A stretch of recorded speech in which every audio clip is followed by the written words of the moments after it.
Marilah kita pada saat ini akan mempelajari tentang materi elektrokimia.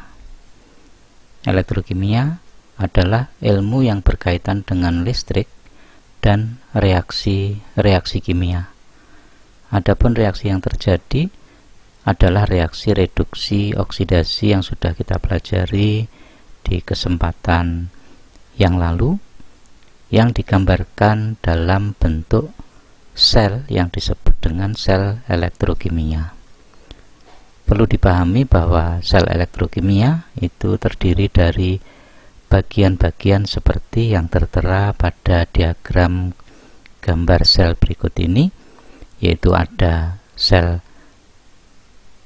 sebelah kiri yang disebut dengan sel anode, dan sel di sebelah kanan yang disebut dengan sel katode. Kemudian ada pipa yang menghubungkan kedua sel, yang sel anode dan katode, disebut dengan jembatan garam. Dan kemudian kedua sel anode dan katode tadi dihubungkan dengan sebuah kawat penghantar, di mana di sini diletakkan ampermeter untuk mengetahui tentang adanya aliran elektron yang melewati kawat ini. Nah, aliran elektron ini sehari-hari kita kenal dengan arus listrik.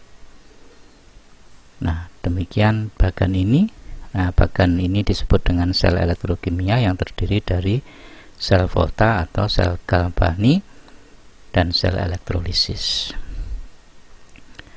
Kemudian kita masuk ke dalam pemahaman potensial elektrode. Apa sih yang dimaksudkan dengan potensial elektrode? Jika suatu batang logam dicelupkan ke dalam air, maka akan timbul beda potensial antara batang logam dan air yang disebut dengan potensial elektrode. Jadi perbedaan kedua potensial ini disebut dengan potensial elektrode. Setiap logam memiliki potensial elektrode yang berbeda-beda. Jika dua sistem elektrode dihubungkan, maka akan terjadi arus listrik karena perpindahan elektron dari potensial elektrode yang besar ke potensial elektrode yang lebih kecil.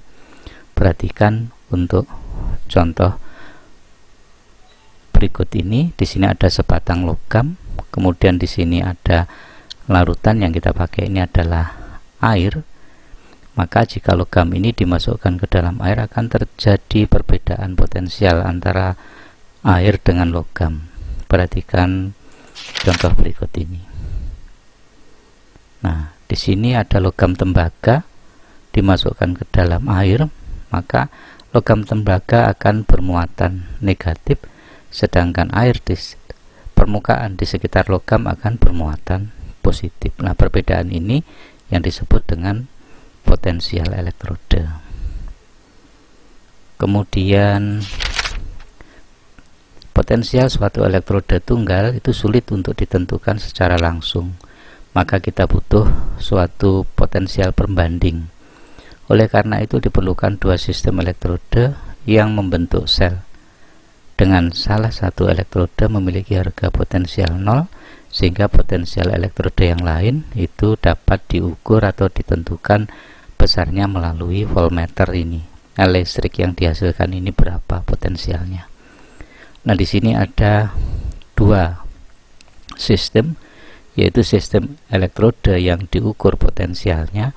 Nanti kita masukkan beberapa logam di sel yang sebelah kiri, sedangkan yang sel sebelah kanan itu sebagai standarnya, yaitu sistem pembanding, yakni elektrode hidrogen dengan harga potensial elektrodenya dianggap 0 pada semua suhu, sehingga ini H2 dipakai sebagai pembandingnya. Nah, kemudian potensial yang dihasilkan ini nanti besarnya berapa, itu merupakan harga dari potensial logam yang akan diukur tadi. Nah, kita lanjutkan untuk potensial standar hidrogen. Jadi pada elektrode hidrogen tadi itu dibuat sel seperti ini. Jadi di sini dimasukkan gas hidrogen, nanti akan terjadi reaksi seperti berikut pada contoh ini. Nah, Pada tekanan 1 atmosfer suhu kamar 25 derajat, sebuah platina ditutup dengan lapisan platina hitam tipis dalam larutan yang mengandung ion H+, jadi mengandung asam. Maka ion H+ dalam larutan nanti akan mengalami reduksi menjadi gas hidrogen. Ini duanya bukan di atas tapi di bawah. Nah, dianggap E0 nya sama dengan 0 karena ini hidrogen dipakai sebagai pembanding. Perhatikan animasi berikut. Nah, di saat gas hidrogen itu dimasukkan ke dalam sistem ini tadi, nanti akan terjadi larutan atau ion H+, larutan asam yang ada di dalam sel ini tadi akan mengalami reaksi reduksi menghasilkan gas hidrogen. Nah, di sini akan terjadi gelembung gas. Nah, gas yang dihasilkan nanti akan keluar melalui pipa ini tadi. Jadi pipa ini adalah pipa di mana gas hidrogen yang dihasilkan dari reduksi ion H+ dalam larutan ini tadi. Nah, dari data percobaan diperoleh harga seperti ini. Selnya daftar potensial elektroda standar untuk beberapa logam penting melalui kegiatan ini tadi, melalui kegiatan semacam ini tadi, dari sel yang ini tadi akan diperoleh harga potensialnya seperti ini. Maka kation K+ kalium akan mengalami reduksi menjadi logam kalium dengan potensial selnya yaitu negatif 2, sekian. Kemudian kation Ba2+ akan menghasilkan logam Ba dengan elektrod potensial selnya negatif 2,90 dan seterusnya. Semakin ke bawah ini harga selnya itu semakin besar. Artinya dari kalium, ion kalium, kation kalium sampai dengan kation emas Au3+ itu akan mengalami peningkatan harga E0. Jadi semakin besar harga E0 nya, artinya kation-kation tersebut akan cenderung mengalami reaksi reduksi. Jadi semuanya ini tadi reaksi reduksi. Maka dikatakan daftar potensial elektroda standar untuk beberapa logam penting yaitu reaksi reduksi logam. Kemudian kita masuk ke dalam jenis sel. Di dalam sel Volta atau sel galvani atau sel elektrokimia yang dirancang untuk menjadikan suatu reaksi redoks spontan menghasilkan energi listrik. Jadi prinsip kerja dari sel Volta adalah reaksi kimia spontan menghasilkan energi listrik. Terbentuknya arus listrik dari reaksi kimia ini ditentukan oleh dua orang ahli kimia dari Italia yang bernama Alessandro Gibbs Volta dan Luigi Galvani. Maka dikenal dengan sel Volta atau sel Galvani. Ini tokoh ahli kimia dari Italia yaitu Volta dan Galvani. Prinsip kerja dari sel Volta. Pada sel Volta ada beberapa bagian yang perlu kita pahami. Ada sel yang ruas kiri disebut dengan sel anode. Nanti di sini akan terjadi reaksi-reaksi oksidasi. Sedangkan sel yang sebelah kanan ini disebut dengan sel katode, di mana sel katode akan terjadi reaksi reduksi. Kemudian ada pipa U yang menghubungkan kedua sel anode dan katode tadi. Pipa ini disebut dengan jembatan garam, di mana jembatan garam adalah tabung berupa U terbalik yang berisi dengan larutan garam seperti natrium nitrat, garam KCl, KNO3, dan lain-lain. Maka berfungsi untuk menjaga kenetralan listrik dari kedua larutan. Kemudian di atas ini ada yang disebut dengan voltmeter. Voltmeter itu untuk mengetahui adanya aliran elektron dari anode berpindah ke katode, sehingga aliran elektron yang mengalir akan menghasilkan arus listrik. Nah, arus listrik itu bisa dideteksi dengan alat yang disebut dengan voltmeter. Nah, jadi besarnya potensial yang dihasilkan nanti bisa dibaca di voltmeter ini tadi. Perhatikan untuk bagan sel volta berikut ini. Diberikan contoh di sini, di sel anode itu anodenya dipasang logam tembaga. Sedangkan di sel katode atau sel sebelah kanan, di sini elektrodenya dipasang elektrode perak atau Ag. Maka sedangkan jembatan garamnya di sini dimasukkan jembatan garam dari anion negatif yaitu nitrat alami atau terurai menjadi ion Cu2+, sehingga nanti di dalam larutan ini akan kelebihan Cu2+. Sementara di dalam sel katode atau sel reduksi, nanti ion-ion Ag+ ini akan mengalami reduksi menjadi logam Ag. Ini bukan 2 elektron tapi 1 elektron, karena Ag+ butuh 1 elektron menghasilkan logam Ag yang mengendap.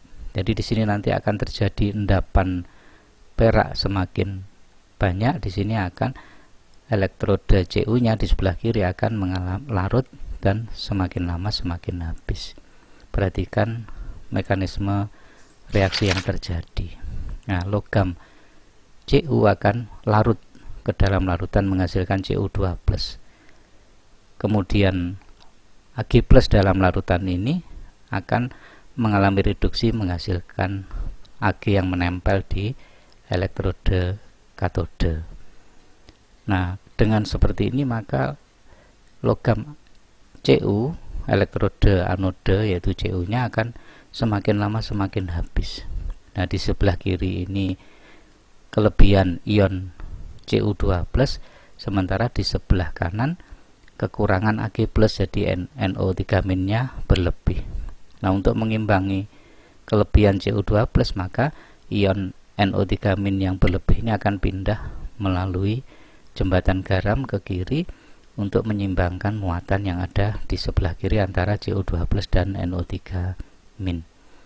Nah, di dalam reaksi di anoda terjadi reaksi oksidasi, akan dihasilkan sejumlah elektron. Nah, elektron yang dihasilkan itu pindah melalui kawat ini ke ruas kanan, yaitu ke katode. Elektronnya ditangkap oleh Ag+ menghasilkan reaksi reduksi membentuk endapan Ag. Nah, perpindahan elektron ini tadi akan menghasilkan listrik yang dibaca di voltmeter, di ampermeter seperti ini. Nah, kemudian kita perhatikan cara penulisan sel volta. Berdasarkan kesepakatan konvensi internasional, maka penulisan sel volta itu dituliskan dengan sel anode dan sel katode, kemudian dipisahkan dengan jembatan garam. Nah, reaksi oksidasi reduksi itu ditandakan dengan satu garis tunggal, sedangkan jembatan garam itu dinotasikan dengan 2 garis. Yang contoh bagan tadi, logam Cu menjadi Cu2+ plus 2 elektron. Ini reaksinya oksidasi. Di katode terjadi Ag+ plus 1 elektron menjadi logam Ag. Maka yang oksidasi ditulis di ruas kiri jembatan garam. Kemudian reaksi reduksi dituliskan di sebelah kanan jembatan garam. Maka penulisan bagan yang betul yaitu Cu garis vertikal tunggal Cu2+, kemudian jembatan garam Ag+, garis vertikal tunggal Ag. Artinya Cu mengalami reaksi oksidasi menjadi Cu2+, dan Ag+ mengalami reduksi menjadi Ag. Kemudian potensial listrik yang dihasilkan oleh suatu sel volta disebut dengan potensial sel atau dinotasikan dengan E sel, yang merupakan selisih antara potensial reduksi kedua elektrode, yaitu dirumuskan dengan E sel sama dengan E0 katode dikurangi dengan E0 anode, atau E sel sama dengan E reduksi karena di katode tadi terjadi reduksi dikurangi E oksidasi yaitu di anode. Contoh bagaimanakah menentukan zat mana yang mengalami reaksi reduksi dan reaksi oksidasi. Ada dua bagan sel yaitu Cu dan Ag. Cu2 plus berubah menjadi Cu, Ag plus berubah menjadi Ag. Dari data percobaan diperoleh tabel harga E potensial selnya, yaitu untuk Cu E0 nya positif 0,34, untuk Ag plus yaitu E0 nya positif 0,80 volt. Semakin besar harga E0 artinya semakin mengalami reduksi. Maka karena Cu2 plus itu E0 nya lebih kecil, maka Cu2 plus akan mengalami oksidasi, yaitu Cu menjadi Cu2 plus plus 2 elektron, sedangkan Ag plus karena E0 nya lebih besar dia akan mengalami reaksi reduksi, yaitu Ag plus plus 1 elektron menjadi Ag. Maka Cu ditempatkan sebagai anode dan Ag plus diletakkan sebagai katode.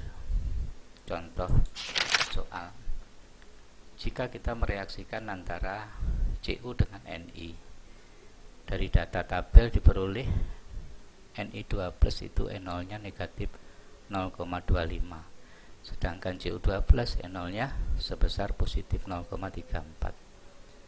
Berdasarkan harga E0, maka Ni akan diposisikan sebagai anode, sedangkan Cu2 plus akan diposisikan sebagai katode.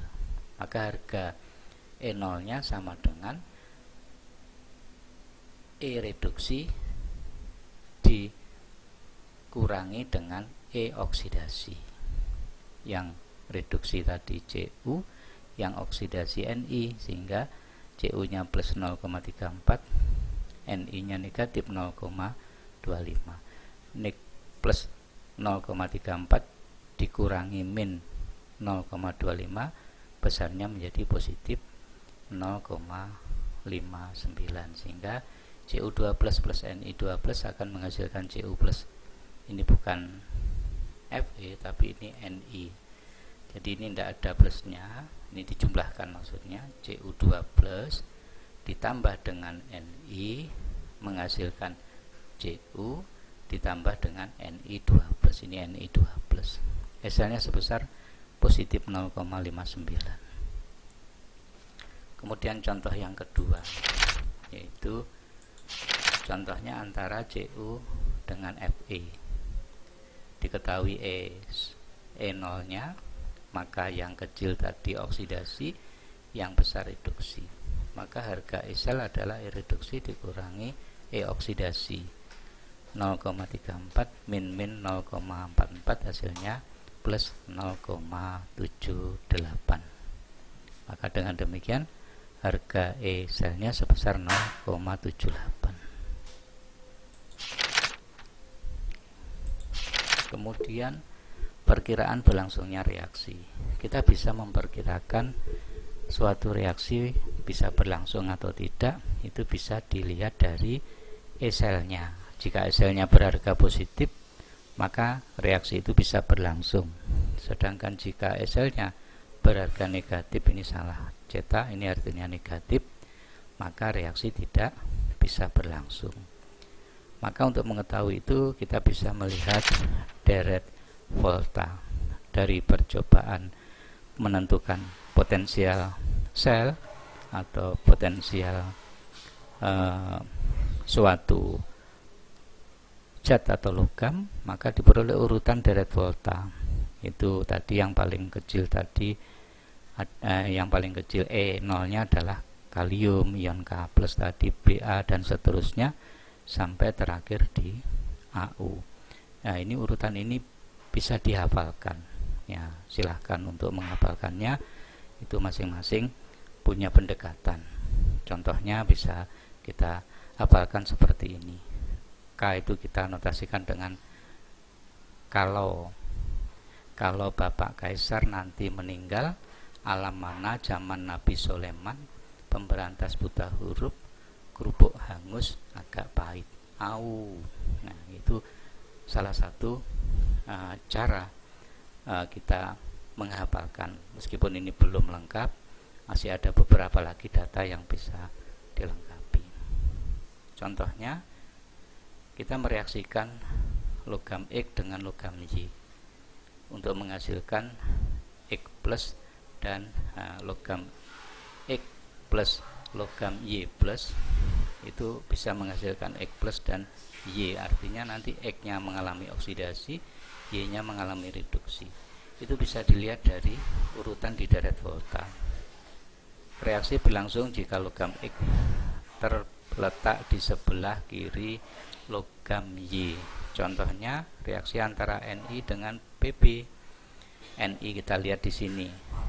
Ni tadi nabi tadi, Pb tadi pemberantas buta. Lah letaknya Ni itu di sebelah kirinya Pb.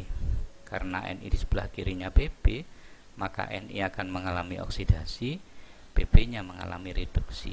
Sehingga reaksi antara Ni plus Pb2 plus menjadi Ni2 plus Pb. Reaksi ini memenuhi urutan deret volta. Ni-nya mengalami oksidasi, Pb-nya mengalami reduksi. Nah, reaksi yang berikutnya kita mereaksikan Ni dengan Zn. Ni terletak di sebelah kanannya Zn.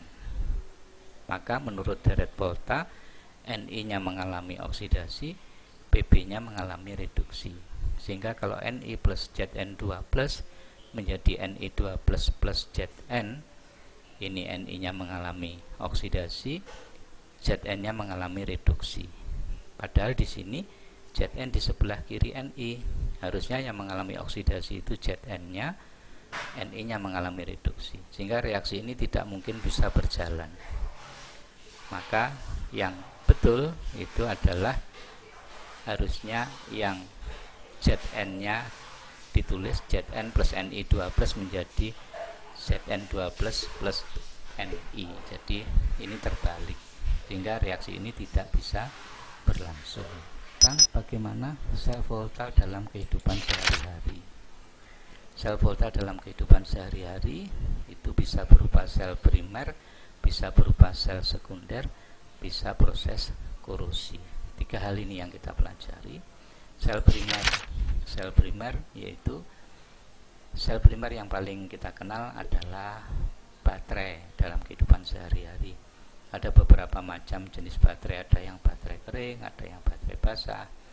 Nah, contoh baterai kering yang biasa kita kenal, ini ada baterai biasa. Baterai biasa kalau kita perhatikan bentuknya seperti ini. Jadi di dalam baterai itu ada bagian-bagian. Ada bagian anode, yaitu logam seng yang dipakai sebagai wadah, yaitu Zn akan mengalami oksidasi menjadi Zn2 plus 2 elektron. Sedangkan katode itu di dalam baterai tadi ada batang karbon. Kalau kita pecah baterai itu ada batang hitam, itu disebut dengan batang karbon atau grafit. Kemudian di sekitar karbon ini ada suatu pasta di mana digunakan MnO2 dengan amonium Na4+. Maka kalau ini terjadi reaksi sebagai katode, maka akan terjadi reaksi reduksi. MnO2 plus Na4+ berubah menjadi Mn2O3 plus 2NH3 plus H2O. Akan dihasilkan gas amonia. Maka apabila baterai ini kita pecah, maka akan timbul bau yang tidak enak, bau yang menyengat, yaitu bau dari amonia. Elektrolit yaitu campuran berupa pasta yang terdiri dari MnO2 Na4.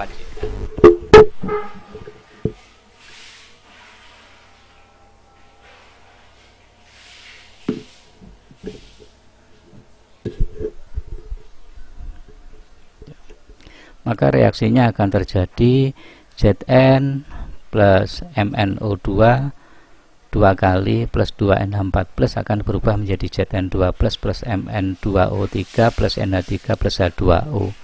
Zn akan mengalami oksidasi, kemudian nanti N-nya akan mengalami Mn-nya akan mengalami reduksi. Komposisi sel ditutup rapat dalam lapisan baja yang terhubung dengan seng dan berfungsi sebagai terminal negatif baterai.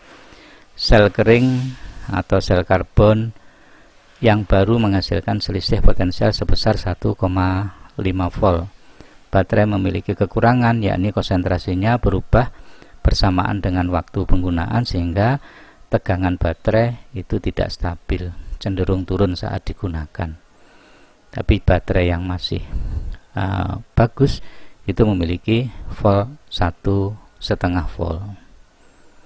Kemudian baterai yang berikutnya adalah baterai merkuri oksida. Bentuknya seperti ini, didesain yaitu ada anoda dan katode.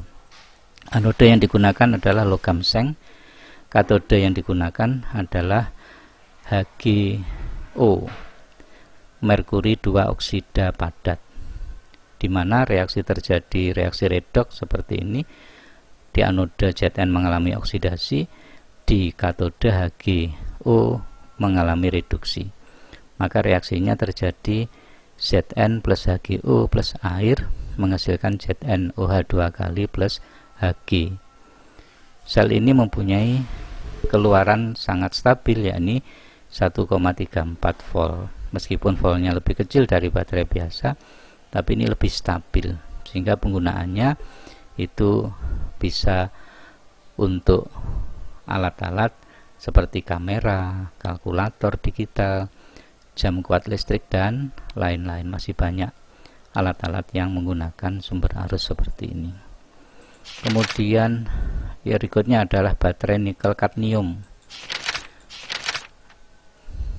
Baterai nikel kadmium bentuknya hampir seperti baterai biasa, cuma anodanya bukan menggunakan Zn tapi menggunakan kadmium Cd. Kemudian katodenya menggunakan nikel 2 oksida, sehingga reaksi redoksnya kadmium plus N2NiO plus H2O menghasilkan kadmium hidroksida plus NiO padat, sehingga baterai ini memiliki potensial yang cukup stabil, yaitu sebesar 1,4 volt. Jika ini dihubungkan ke sumber tegangan luar, maka reaksi akan dapat dibalik selama pengisian ulang. Nah, kelebihan dari baterai nikel kadmium itu bisa dicas. Jadi kalau arusnya habis bisa dicas dengan arus terbalik, maka baterai itu bisa digunakan kembali. Jadi bukan sekali pakai dibuang, tapi bisa kita cas kembali. Kemudian yang keempat adalah baterai alkalin. Baterai alkalin itu anodanya menggunakan logam Zn, katodenya menggunakan MnO2 dan NH4+, di mana terjadi reaksi reduksi oksidasi Zn plus 2MnO2 plus 2H2O menjadi ZnOH2 kali plus Mn2O3.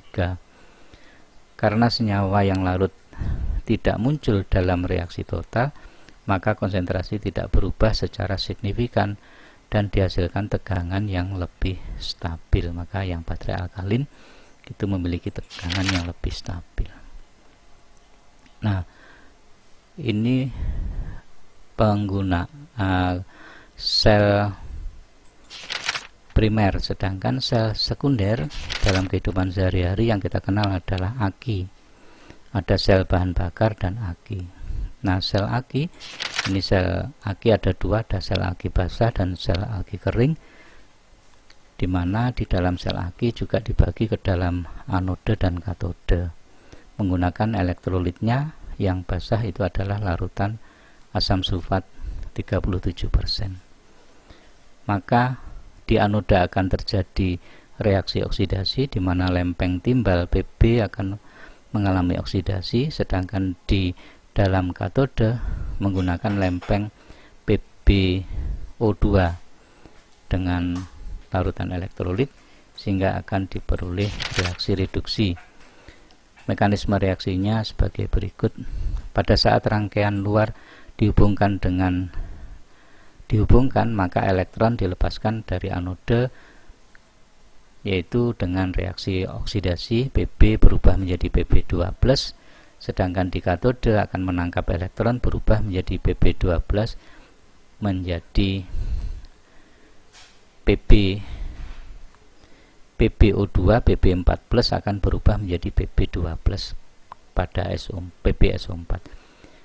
PbSO2 plus SO42- akan berubah menjadi PbSO4 plus H2O. Lama-kelamaan konsentrasi H2O akan turun dan aki menyimpan habis dipakai.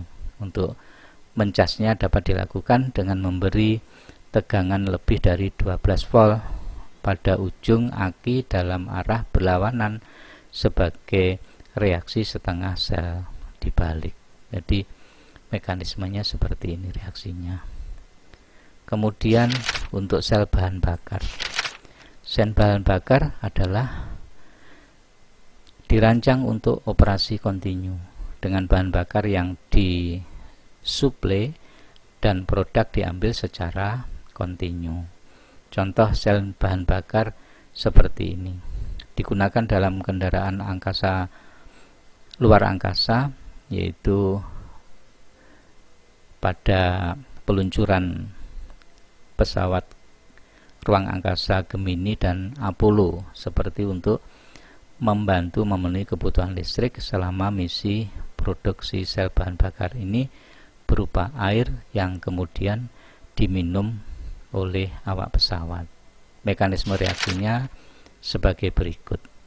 Jadi pada reaksi sel ini bahan bakunya menggunakan gas hidrogen dan gas oksigen, sehingga pesawat ruang angkasa itu cukup membawa sejumlah gas hidrogen dan gas oksigen, nanti diproses dalam sel bahan bakar seperti ini tadi, maka akan terjadi beberapa reaksi. Nanti gas hidrogen akan berubah menjadi air dengan cara melepaskan sejumlah elektron, mengalami oksidasi, sedangkan oksigen akan mengalami reduksi.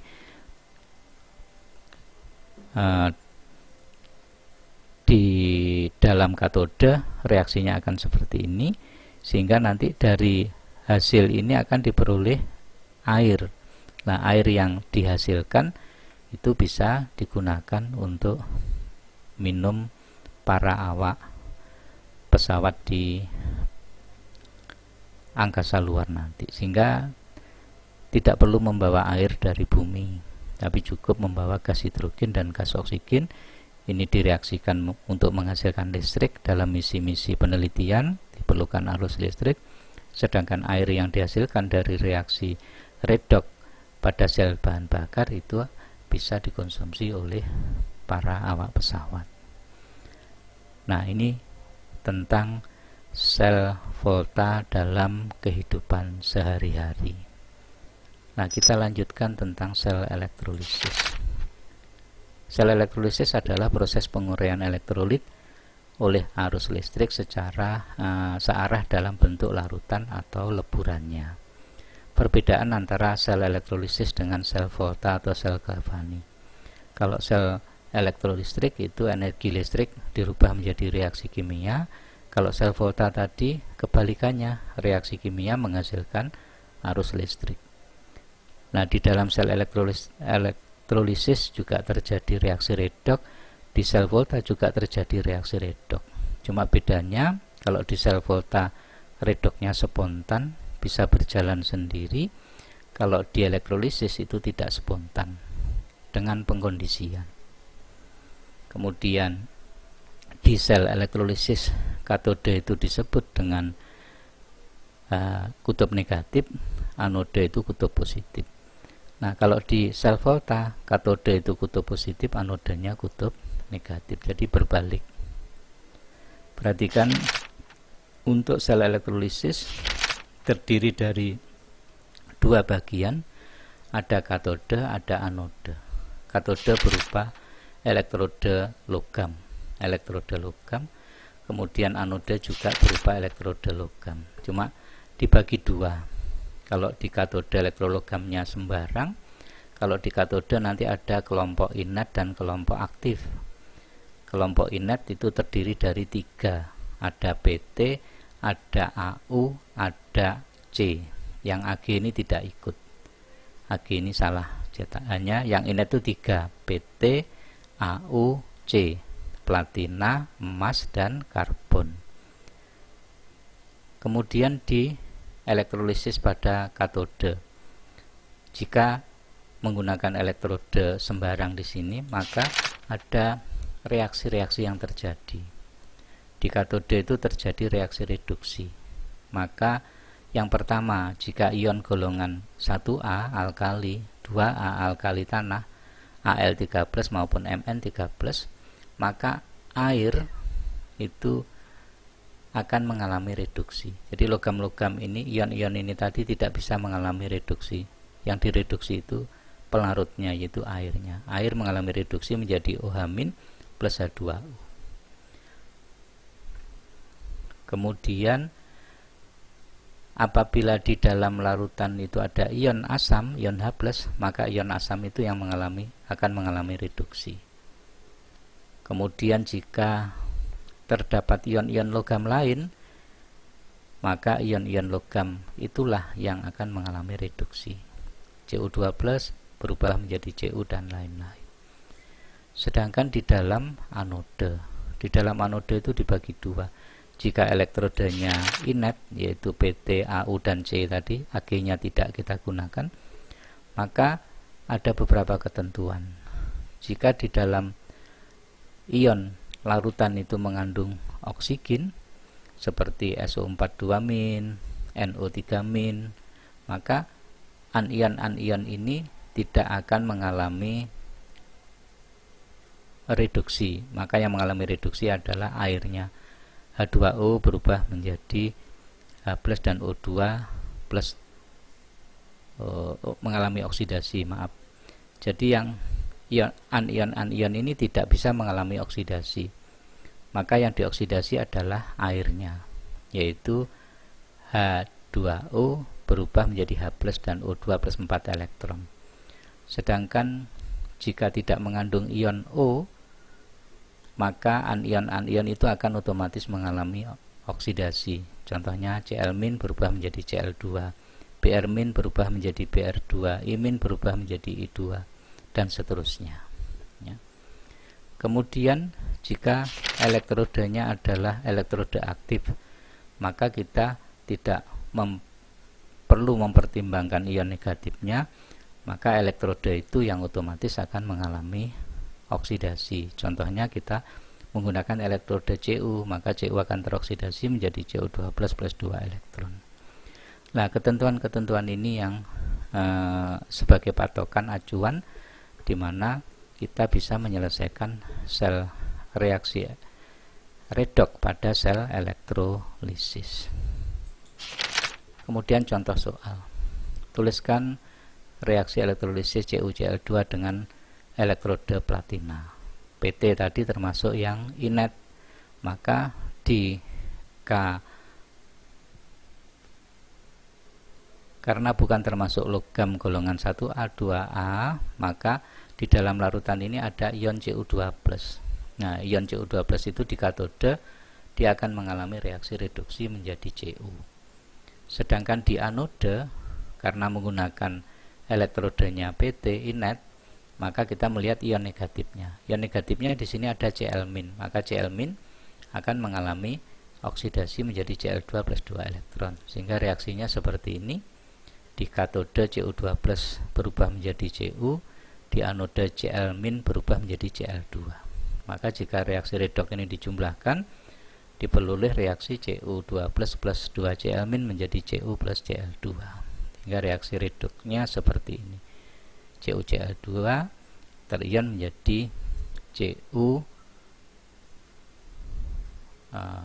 maaf di sini larutan, bukan anion. Larutan CuCl2 itu larutan yang terdiri dari Cu2+ dan 2 Cl-, dia akan berubah menjadi tembaga dan gas klorin. Pada sel elektrolisis, Pada elektrolisis kita dikenal dengan hukum Faraday. Hukum Faraday, Michael Faraday mengemukakan hubungan kuantitatif, yaitu kita bisa memperkirakan dari reaksi, itu kita bisa menemukan hubungan kuantitatif antara jumlah zat yang bereaksi di katode dan anode dengan muatan listrik total melewati sel, yang dikenal dengan hukum Faraday. Dirumuskan dengan W sama dengan E kali I kali T per F, di mana W adalah massa zat yang dihasilkan, E adalah bobot ekuivalen yaitu AR atau MR dibagi valensinya, kemudian sigma E adalah jumlah elektron yang diikat atau dilepaskan, I arus listrik dalam ampere, T waktu dalam detik atau sekon. Nah, F adalah tetapan Faraday yang besarnya sama dengan 96.500 kolom. Nah, hubungan antara kuat arus kali waktu dibagi Faraday itu menunjukkan arus dalam satuan Faraday. Nah, W itu massa ekuivalen, gram ekuivalennya. Contoh soal. Berapa gram logam Cu, AR-nya diketahui, dapat diendapkan jika arus listrik yang digunakan adalah 3 ampere dalam waktu 1 jam dari larutan CuSO4. Diketahui ARCu arusnya 3 ampere, waktunya 1 jam itu 3600 detik. Tetapan Faraday 96.500. Ditanyakan berapa massa yang dihasilkan. Nah, CuSO4 terion menjadi Cu2 plus SO4 2-. Cu2 plus harga N-nya adalah 2 karena melibatkan 2 elektron, sehingga W sama dengan E kali I kali T per Faraday. Akan dimasukkan datanya, diperoleh sebesar 3,55. Maka dari reaksi di atas diperoleh logam Cu sebanyak 3,55 gram. Kemudian contoh yang kedua. Berapa Faraday arus listrik yang diperlukan untuk mendapatkan 21,6 gram logam perak? AR-nya diketahui, yang dialirkan ke dalam larutan AgNO3. Diketahui data seperti ini. Ag plus itu melibatkan 1 elektron, maka besarnya E nanti 1, jumlah elektronnya 1. Maka dimasukkan dalam rumus W sama dengan E kali T dibagi Faraday. Dimasukkan datanya, yaitu diperoleh sebesar 0,2 Faraday.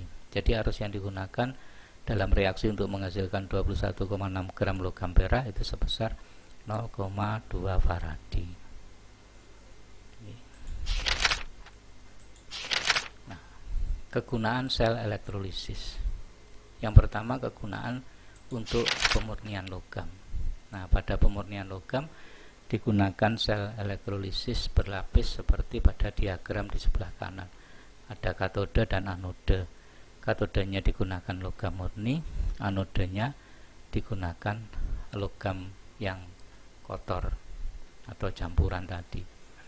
Maka logam murni tadi akan melapisi logam-logam yang kotor. Prinsip kerjanya, kedua elektroda dicelupkan ke dalam larutan encer tembaga yang bersifat asam. Sewaktu tembaga dioksidasi dari anoda tak murni, maka tembaga ini akan memasuki larutan dan bergerak ke katode, dan di sini membentuk lapisan dalam bentuk yang lebih murni.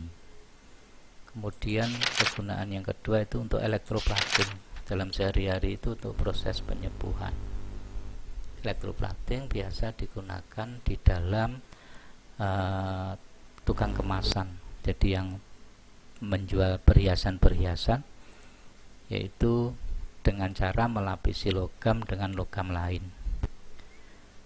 Contoh di sini kita ingin melapisi logam besi dengan logam emas, maka larutan dengan menggunakan larutan AuCl2. Ya, logam besi diletakkan sebagai katode, sedangkan logam emas diletakkan sebagai anode. Maka nanti emas mengalami oksidasi, dan kemudian ion Au3+ itu akan mengalami reduksi, menghasilkan lapisan emas yang menempel di katode sebagai elektrode besinya tadi, sehingga besi akan dilapisi dengan emas, sehingga akan diperoleh permukaan besi tertutup dengan emas yang seolah-olah itu adalah logam emas. Demikian untuk beberapa reaksi sel elektrokimia, baik sel Volta maupun sel Galvani.